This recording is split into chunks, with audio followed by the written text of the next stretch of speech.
Dear viewers, इस topic को अंग्रेजी में देखने के लिए देखिए हमारा इंग्लिश यूट्यूब चैनल।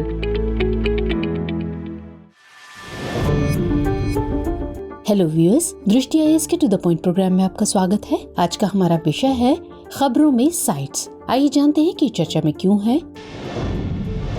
हाल ही में भारत ने CITES यानी साइट्स के सम्मेलन में हाथी दांत के अंतर्राष्ट्रीय व्यापार को फिर से खोलने के प्रस्ताव के खिलाफ मतदान नहीं करने का फैसला किया है।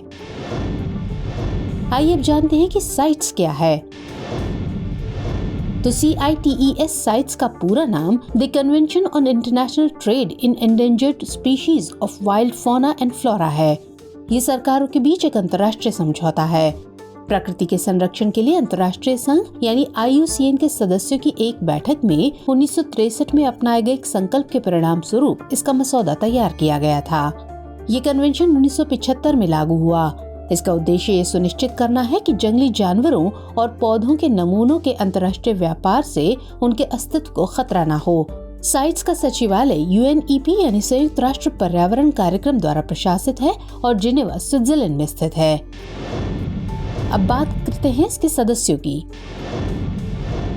इसके सदस्य वे हैं जो स्वेच्छा से कन्वेंशन से बाध्य होने के लिए सहमत हैं। वर्तमान में इसमें 184 पार्टियां हैं।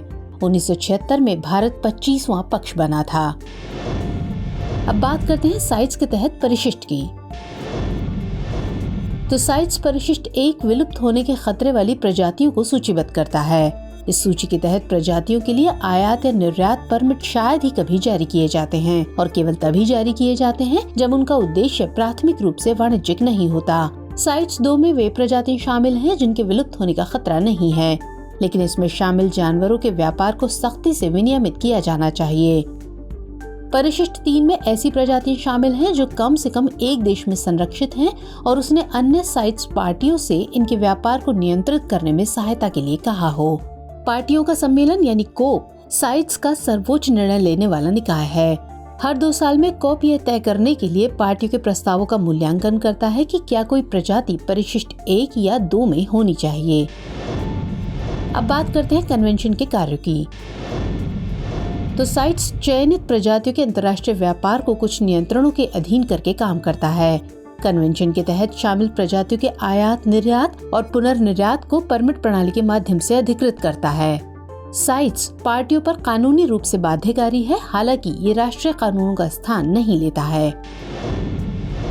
आइए अब नोट करते हैं आज का अभ्यास प्रश्न। साइट्स के संबंध में निम्नलिखित कथनों पर विचार कीजिए। कथन 1, इसका सचिवालय UNEP द्वारा प्रशासित है। और कथन 2, साइट्स पार्टियों पर कानूनी रूप से बाध्यकारी नहीं है। आपको बताना है कि इनमें से कौन सा है, कौन से कथन सही है या सही हैं।